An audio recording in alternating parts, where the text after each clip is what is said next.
জেগে ওঠো, জাগো, লক্ষ্য অর্জিত না হওয়া পর্যন্ত থামবে না। মহাবিশ্বের সমস্ত শক্তি ইতিমধ্যে আমাদের, আমরাই চোখের সামনে হাতে রেখে কাঁদি যে অন্ধকার। একদিনে যখন আপনি কোনো সমস্যায় পড়বেন না, আপনি নিশ্চিন্ত হতে পারেন যে আপনি ভুল পথে যাত্রা করছেন।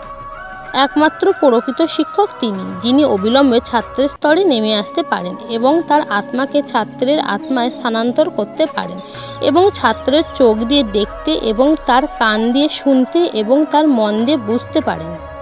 আমরা যত বেশি বাইরে আসি এবং অন্যদের ভালো করি, ততই আমাদের হৃদয় শুদ্ধ হবে এবং ঈশ্বর তাদের মধ্যে থাকবেন। ওপরে আসার একমাত্র উপায় লড়াই করা।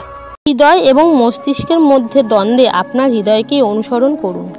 শিক্ষিত হওয়ার অর্থ এমন একটি মন যা চিন্তা করতে পারে, একটি হৃদয় যা অনুভব করতে পারে এবং একটি আত্মা যা কল্পনা করতে পারে।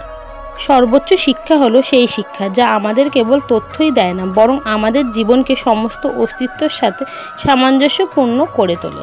তুমি যা ভাবো তাই হবে। নিজেকে দুর্বল ভাবলে দুর্বল হবে। আপনি যদি নিজেকে শক্তিশালী মনে করেন তবে আপনি হবেন।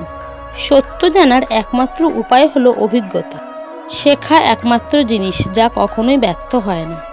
সম্পূর্ণ ভিডিওটি দেখার জন্য ধন্যবাদ। ভিডিওটি ভালো লাগলে লাইক এন্ড সাবস্ক্রাইব করুন।